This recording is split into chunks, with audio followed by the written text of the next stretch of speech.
John had always dreamed of owning his own land. For years he worked long hours at a small construction company, saving every extra penny he could. City life had begun to feel tight and noisy, and the constant rush left him exhausted. He wanted a place of his own, a quiet space where he could think, breathe, and build something real. When he finally found the advertisement for an old ranch for sale, he felt a spark of hope. The ranch was far from the nearest town. It had been abandoned for years, left to the wild sun and wind.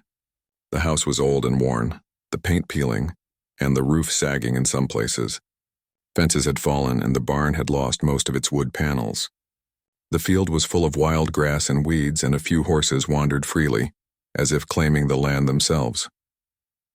John arrived early one morning in his old pickup truck. The air smelled fresh with the faint scent of earth and desert plants. As he drove down the narrow dirt path to the ranch, he felt a mix of excitement and nervousness. He had purchased the property unseen except for a few photos, and seeing it in person was a little intimidating. When he stepped out of the truck, he could hear the wind sweep across the empty fields. Birds chirped in the distance, and the sound of dry leaves moving in the wind made the place feel alive, even though it had been empty for so long. John took a deep breath. "This is it," he said to himself. "This is mine." The house greeted him with creaking floors and dusty windows. Inside, the air was stale, filled with the smell of old wood and earth. He walked through each room, imagining how he would clean and fix it. In the living room, the fireplace was blackened with soot, but he could already picture himself sitting there on cool evenings. Upstairs, the bedrooms were small but cozy. He ran his hands along the walls, feeling the texture of cracked plaster. Outside, the barn was a bigger challenge. Several wooden panels were missing, and the roof had holes. Yet John felt a strange thrill. This was exactly the kind of project he had wanted. He wanted a challenge, something to test his skills and patience. He opened the barn doors carefully, wary of loose wood and rusty nails. Inside, he found old tools, broken furniture, and a few rusty barrels. Dust hung thick in the air, and a single horse startled him by whinnying in the corner. John laughed. "Looks like I have company," he said. He spent the first few days clearing debris, fixing small parts of the fence, and organizing what little tools he could find. The ranch required more work than he had imagined, but he felt proud with every nail he hammered and every plank he replaced. Each evening he would sit on the porch looking at the wide field stretching before him and let the calmness of the land sink in. The solitude was both peaceful and strange. He realized that living out here meant no neighbors close by, no nearby store, no quick access to the town. For some, this might have been a problem, but John enjoyed the silence. He liked feeling that the world was only what he saw, heard, and touched. The ranch felt like a new beginning, a place where he could start over and build his own life. A week into living there, John met a few neighbors from miles away. They were friendly but cautious, offering small advice about the land. "Take care of the water lines," one man said. "Old ranches like this have hidden problems." Another mentioned the wildlife, coyotes, rattlesnakes, and even wild horses that could damage fences if left unchecked.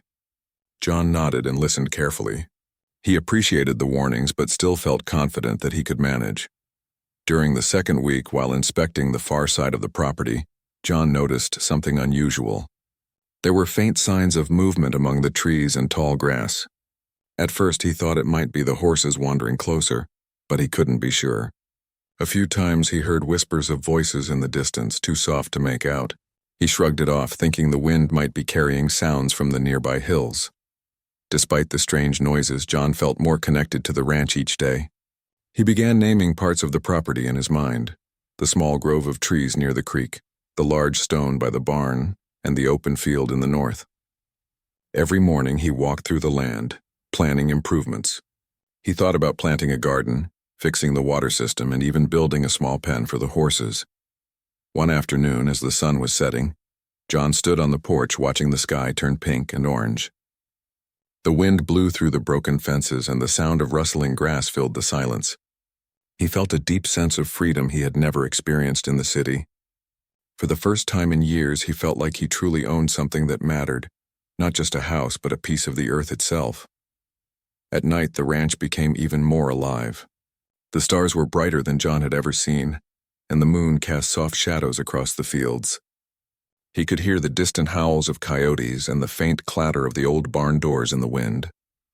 There was a certain magic in the emptiness, a quiet beauty that made him feel both small and significant at the same time. Though John had worked hard to prepare the ranch, he felt there was more to discover. Every corner of the land seemed to have a story, every tree and stone a memory from the past.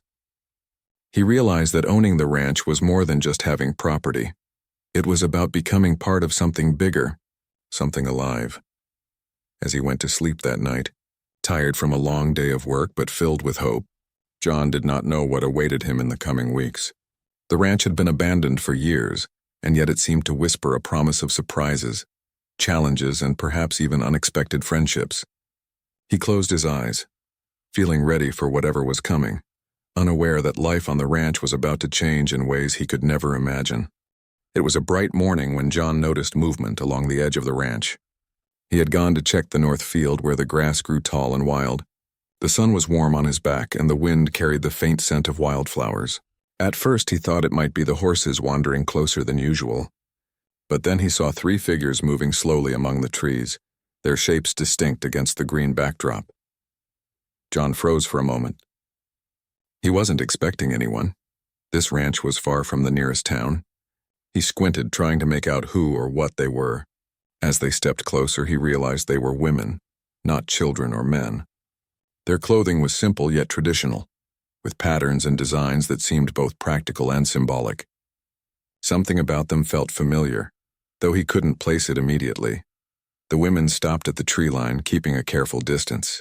John slowly approached, hands slightly raised to show he meant no harm. "Hello," he said cautiously. "I'm John, you're on my property." One of the women stepped forward. She had dark hair tied neatly and eyes that held both curiosity and caution. "We mean no harm," she said in a calm, firm voice. "We are travelers. We are looking for a safe place to stay, and we saw your land." John blinked. He hadn't expected visitors, let alone 3 strangers who seemed so confident and composed.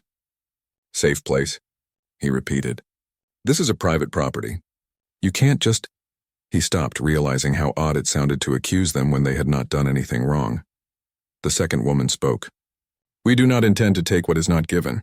We are seeking shelter while we decide where to live next. Your land seemed empty, welcoming."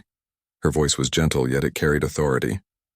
John's mind raced. He wanted to be cautious, but he also felt a strange sense of respect toward them. There was something about their presence, calm, deliberate, and confident, that made him pause. He nodded slowly. "You can stay," he said after a moment, "but only for a short time. I need to know who you are and what your plans are." The women smiled slightly, a gesture of gratitude. They introduced themselves one by one. The first woman was called Kaya, the second Taya, and the third Lenora. They explained that they were Apache, traveling through the area to reconnect with lands that held meaning to their ancestors. John listened carefully, intrigued by their story. Over the next few days, John observed the women as they explored the ranch. They moved gracefully across the fields, touching the trees and inspecting the land with knowledge that suggested experience and familiarity. They asked questions about the water sources, the soil, and the old structures. John realized that they had an understanding of the land that he did not. One morning, Kaya approached him while he was repairing a broken fence. "This land has stories," she said softly. "Your work is good, but there is more here than fences and barns." "It is alive." John paused, considering her words. He had always seen the ranch as a project, a place to work on and own. But now he began to wonder if there was more to it than that. Taya and Lenora also began helping quietly. They mended the roof of the barn, swept the floors of the old house, and even cleared some of the overgrown paths. John was impressed by their skills and determination. It was as if the ranch had been waiting for them as much as he had been waiting for it. Despite their growing cooperation, there was an unspoken tension. John was still the owner, and he wanted to maintain control. The women respected him, but subtly made it clear that their connection to the land was deep. Sometimes their actions went beyond what John had asked, such as planting herbs in the garden or rearranging tools in a way that seemed more practical to them. Each time, John felt a mix of irritation and admiration. One afternoon, he found them sitting under a large oak tree near the creek, sharing stories. They spoke of ancestors, traditions, and survival skills. They explained how their people had lived off the land for generations, respecting its rhythms and seasons. John listened, fascinated. He realized that the ranch was more than a property to be fixed. It was a living space, a place with its own history and spirit. That evening, John reflected on the day. He had expected the ranch to be his project alone, a place to claim and control. But now, with the women's presence, it felt different. It felt shared, alive, and full of lessons he had never considered. The ranch was no longer just his. It belonged in some way to anyone who respected and cared for it. The women respected John's rules, but they also acted independently in ways that surprised him. Lenora had fixed the creek's small dam, creating a steady water source. Taya had cleared the garden plot, preparing it for planting. Kaya had started a small fire pit area, showing him how to cook with minimal equipment. Each action demonstrated knowledge, skill, and understanding beyond his own. John began to see them not as intruders, but as partners. They brought life to the abandoned ranch, transforming it into a home rather than just a property. Still, he struggled with the feeling that he was losing control. He reminded himself he was the owner. But deep down, he wondered if ownership was just about land and fences, or if it meant something more when people cared for it alongside him. One evening, a soft rain began to fall, tapping on the roof and creating small puddles in the yard. John stood on the porch watching the women gather around the fire pit, sharing warmth and laughter. For a moment, he forgot the worry and tension he had felt. The scene felt peaceful, natural, and right. He realized that perhaps the ranch had chosen its people as much as he had chosen it. The next morning, the women approached him together. "We wish to stay," Kaya said gently. "Not to take, not to own, but to care. This land is good. We feel it can be home for all of us if you allow it." John looked at them, their eyes calm and sincere. He felt a strange mix of relief and awe. It was not what he had expected when he bought the ranch, but somehow it felt right. "You can stay," he said after a pause. "We will do this together. But we must respect each other and the land." The women nodded, smiling. "Agreed," Lenora said. "We will care for it as you do, and we will share our knowledge and strength." As John watched them walk back toward the barn, he realized that his life was changing in ways he could not yet fully understand. The ranch was no longer just an abandoned property. It was becoming a home, a shared home. And the women, with their wisdom, courage, and respect for the land, were becoming a part of that home. For the first time, John felt that the ranch was more than just a dream of ownership. It was a place of connection, of learning, and of unexpected friendship. He knew that the weeks ahead would be full of surprises, challenges, and lessons. But for now, he felt hope and a sense of wonder at what had begun. Days turned into weeks, and the ranch slowly began to transform. John woke up earlier than ever, energized by the work ahead. The three women, Kaya, Taya, and Lenora, had already begun their morning routines before he even stepped outside. The sound of soft footsteps and laughter carried through the fields as they moved with purpose, tending to the garden, checking the water supply, and caring for the horses. John had quickly realized that their skills went beyond simple chores. Kaya taught him how to recognize the signs of approaching weather and how to read the land for natural water sources. Taya showed him which plants could be used for medicine and which herbs improved soil quality. Lenora had a special way with animals. She could calm the wild horses with a gentle voice and steady hands. John had never seen anyone work with such ease and understanding. At first, he had felt like an outsider in his own property. Every time he tried to direct the women, they politely suggested different methods or offered advice. Sometimes he felt frustrated. "This is my ranch," he would mutter quietly to himself. But as days passed, he began to see that their suggestions were often smarter and more efficient than his own. He realized that the ranch was no longer just his. It was a shared project, one that required teamwork. One morning, John walked through the fields and noticed a row of young saplings that Taya had planted near the creek. The small trees were just starting to take root, and the ground around them was carefully cleared of weeds. John knelt beside one of the saplings, brushing his fingers against the soft leaves. "These are good," he said quietly. Taya appeared beside him, smiling. "They will grow stronger if we care for them together," she said. Her voice was calm, but there was a quiet pride in her eyes. John nodded, realizing that the land had begun to feel alive in a way he had never experienced before. He felt a growing respect for these women, for their knowledge, and for the way they connected with the land. The barn, once dilapidated and broken, was slowly being restored. Lenora had suggested replacing old wooden panels with stronger planks she had found at a nearby salvage yard. John spent hours hammering nails, lifting beams, and repairing the roof alongside her. It was hard work, but with Lenora's guidance it became easier and even enjoyable. By the end of the week, the barn looked almost new. The horses, who had once been wary and wild, had grown calmer under the care of the women. Kaya had shown John how to feed them properly, and how to guide them into the paddock without frightening them. John was amazed at the progress. The horses now ran freely but safely within the fences, their coats shining in the sun. Evenings were a time of learning and storytelling. Around a small fire pit, the women shared tales of Apache history, their ancestors, and the lessons they had learned from living closely with nature. John listened intently, absorbing the wisdom in their words. He began to understand that the ranch was not just a place for work, it was a place for connection, for learning, and for growth. One day, while walking along the creek, John noticed a small patch of wildflowers. Taya explained that these flowers were important to the local ecosystem, and that planting them nearby would attract bees and butterflies. John smiled, realizing that even the smallest details mattered.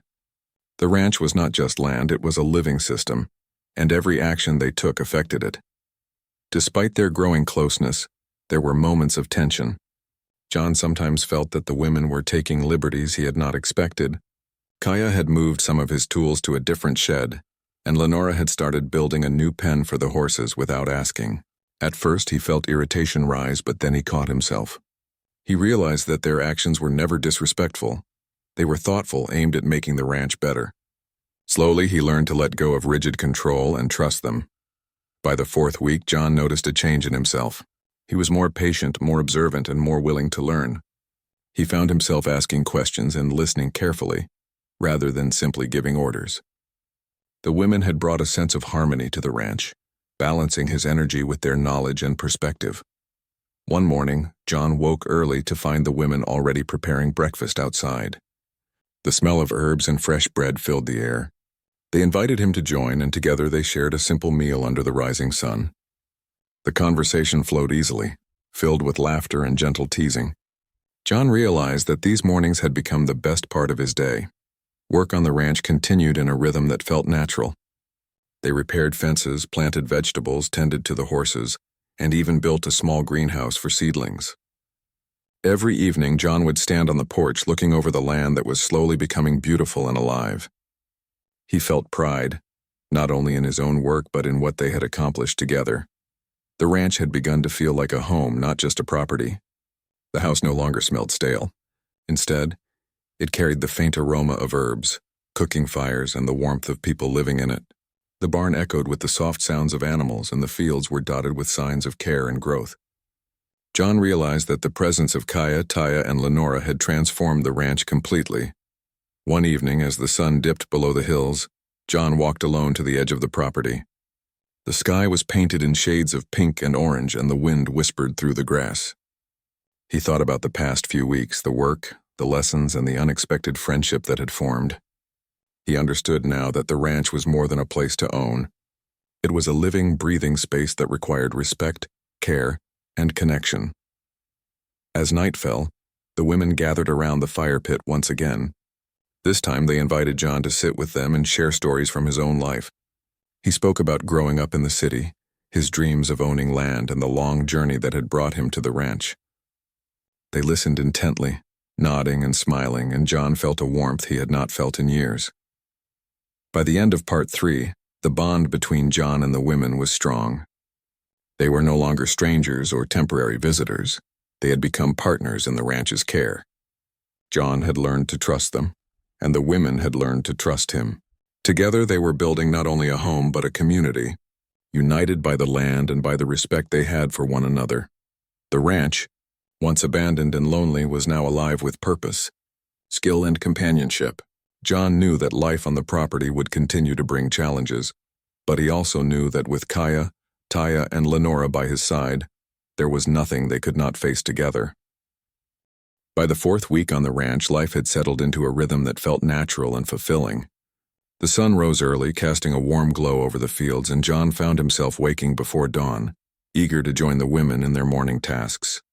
Kaya, Taya, and Lenora moved with purpose, their experience evident in every action, while John tried to keep up, learning from their guidance. The garden, which had once been a small patch of neglected soil, had grown into a thriving green space. Vegetables, herbs, and flowers were now organized in neat rows, and bees and butterflies flitted among the plants.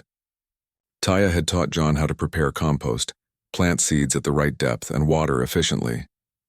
John found himself marveling at how quickly the land responded when treated with care.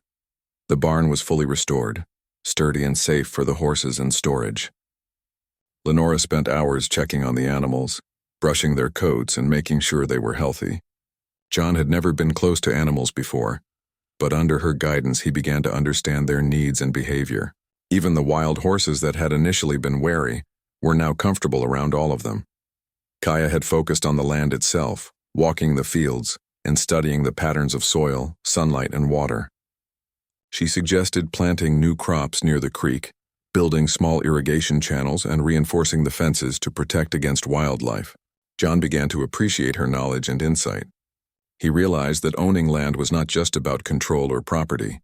It was about understanding the land and working with it, not against it. Life on the ranch was not without its challenges. One afternoon, a sudden storm swept across the fields, bringing heavy rain and strong winds. John rushed to secure the barn doors while the women moved the animals to safety. The rain pounded against the roof and the wind threatened to tear away sections of fencing. For hours they worked together, soaked and exhausted. But when the storm finally passed, the ranch had survived with minimal damage. After the storm, John sat on the porch, dripping wet and tired. Kaya joined him, handing him a warm cup of tea. "The land is strong," she said softly. "It tests those who care for it, but it will not break under respect and effort." John nodded, sipping the tea and feeling a new sense of connection to the land. He had learned that challenges were part of life on the ranch, and facing them together made the work meaningful. Evenings had become a time of reflection and storytelling. Around the fire pit, the women shared their experiences, lessons from their ancestors, and the history of the region. John listened carefully, absorbing the wisdom in their words. They spoke of survival, respect, and the balance between people and nature. He realized that the ranch was teaching him more than just practical skills. It was teaching him patience, observation, and humility. One day, John noticed that the women had built a small workshop near the barn. Tools were organized neatly, and shelves held supplies for repairs and projects. He had initially planned to build a workshop himself, but seeing their work, he understood that they had anticipated his needs without even being asked. John felt a deep sense of gratitude. Their presence had transformed the ranch from a simple property into a functioning, vibrant home. The bond between John and the women continued to grow. They worked together, shared meals, and exchanged stories. Laughter often echoed through the fields, and quiet moments brought reflection and calm. John had begun to see the women as more than guests. They were partners, teachers, and friends. Their influence on his life was profound, and he felt fortunate to have found them. As the weeks passed, the ranch began to attract attention from the surrounding area. Neighbors who had once dismissed the property as abandoned and useless now looked in curiosity and admiration. John realized that what they saw was not just the physical improvements, but the energy, care, and life that had been restored to the ranch.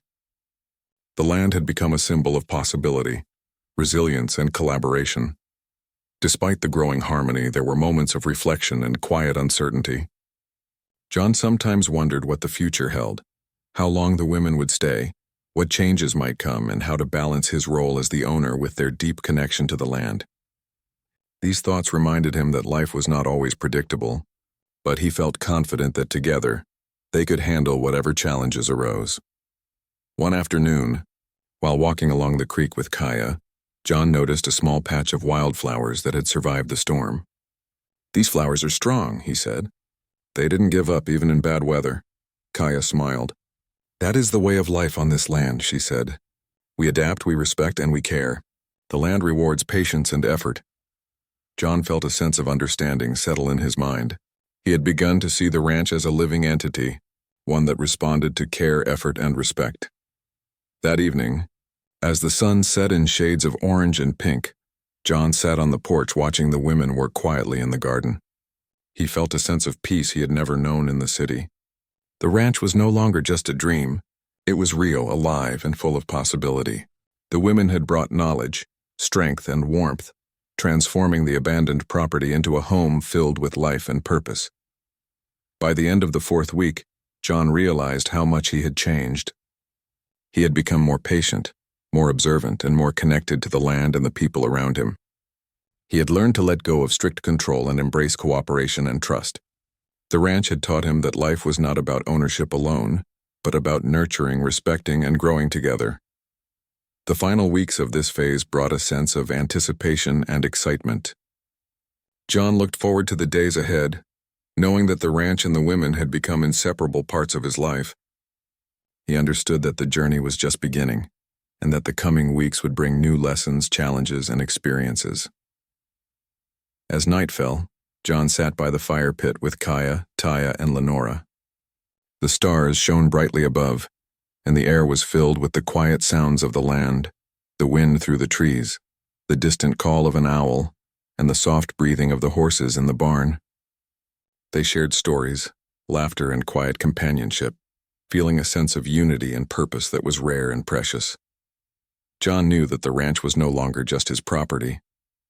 It had become a shared space, a home built through trust, cooperation, and respect. Kaya, Taya, and Lenora had not only restored the land, but had also brought life, wisdom, and connection. For the first time in his life, John felt that he belonged somewhere, and that he was part of something greater than himself. The ranch, once abandoned and quiet, had become alive with energy, learning, and friendship. The women had helped him see the land in a new way, and in doing so had changed his life forever. The future was uncertain, but John felt ready to face it, knowing that together they could build something remarkable, a home, a community, and a life filled with purpose. By the 5th week, the ranch had fully come alive. The fields were green and vibrant, the garden produced fresh vegetables and herbs, and the barn was strong and secure. Horses moved freely and safely, and small signs of wildlife returned to the land. John stood on the porch each morning, watching the sunrise with a sense of pride and calm he had never experienced before. The 3 women, Kaya, Taya, and Lenora, moved about the ranch with confidence and ease. Each had found a place in the rhythm of life here. Kaya focused on planning and organizing the land, Taya nurtured the garden and taught John about plants and herbs, and Lenora cared for the animals and helped John with repairs and construction. Together, they had created a balance, a partnership that was both practical and harmonious. One morning, John walked through the garden, noticing the rows of vegetables and flowers thriving under their care. He bent down to touch a leaf, feeling the growth and energy of the plants. Taya joined him, smiling. "The land is happy," she said. "It responds to care and patience." John nodded, realizing how much they had all contributed to this transformation. The ranch was no longer abandoned. It was alive, vibrant, and full of purpose. The bond between John and the women had grown stronger than ever. They shared meals, laughter, and stories each evening around the fire pit. Sometimes they spoke of the past, their journeys, and the lessons they had learned. Other times they simply enjoyed the quiet companionship, listening to the sounds of the land at night, the wind through the trees, the distant call of an owl, and the soft movement of horses in the barn. John felt a deep sense of belonging he had never felt before. Visitors occasionally came from nearby towns, curious about the ranch that had been abandoned for years and was now thriving. They were amazed at the transformation, seeing not just the physical changes but also the energy, care, and life that had returned. John often found himself explaining, "It's not just about fixing buildings or planting gardens. It's about caring for the land and respecting it. These women taught me that." The women had earned his complete trust and he had earned theirs. Their relationship was based on mutual respect and shared responsibility. John no longer felt like the sole owner. He felt like a partner, part of a team that worked and grew together. The ranch had become more than just a property. It was a shared home, a living space shaped by the efforts and love of everyone involved. One afternoon, while walking along the creek, John noticed a small flock of birds nesting near the water. Kaya pointed out that their presence indicated a healthy ecosystem, proof that the ranch was thriving under their care. "Everything here is connected," she explained. The land, the plants, the animals, and us. We all depend on each other. John thought about the past weeks, the hard work, the lessons, and the unexpected friendships. He understood now that the ranch was a community, not just a place to live. Even the local wildlife had returned in small ways. Rabbits hopped through the fields, foxes cautiously explored the edges of the property, and the once lonely creek teemed with life. John watched a young horse drinking from the water, its coat shining in the sunlight. He felt a sense of peace knowing that the ranch was no longer empty or abandoned. It was alive, full of growth and potential. As evening approached, John and the women gathered by the fire pit, sharing a meal prepared from their garden. The air was cool, and the sky glowed with the colors of sunset. They spoke quietly, reflecting on the progress they had made and the joy of working together. There was laughter, gentle teasing, and a deep sense of connection. For John, these moments had become the heart of his life on the ranch. By the end of the day, John stood on the porch, looking out over the land. The ranch had changed him as much as he had changed it. He had learned patience, humility, and the value of cooperation. The women had shown him that ownership was not just about having control, but about nurturing, respecting, and sharing. The ranch, once abandoned and silent, had become a home filled with life, learning, and friendship. John knew that challenges would still come, storms, repairs, and unexpected problems. But he also knew that together, they could face anything. The bond between him and the women was strong, rooted in trust, respect, and shared purpose. As night fell, the stars shone brightly above the ranch. John sat quietly, listening to the sounds of the land, the gentle rustle of leaves, the distant call of an owl, and the soft breathing of the horses in the barn. Kaya, Taya, and Lenora joined him, sitting side by side on the porch. They watched the night sky in comfortable silence, feeling the connection between themselves and the land and between each other. John realized that the ranch was more than just a place to live. It was a symbol of collaboration, respect, and growth. He had come seeking a property and found a community. The women had not only transformed the ranch but had also transformed his life. They had taught him to see the land, the animals, and even himself in a new way. In that quiet moment, John understood that the ranch was no longer his alone. It belonged to everyone who cared for it, everyone who nurtured it, and everyone who respected it. Kaya, Taya, and Lenora had become part of the land, just as the land had become part of them. Together they had created something rare and beautiful, a home, a community, and a life filled with purpose, respect, and friendship. The abandoned ranch had found its life again, and in doing so, it had given John something he had never imagined, a sense of belonging, connection, and fulfillment. The future was full of promise, and John knew that as long as they worked together, the ranch would continue to thrive, and their bond would grow even stronger.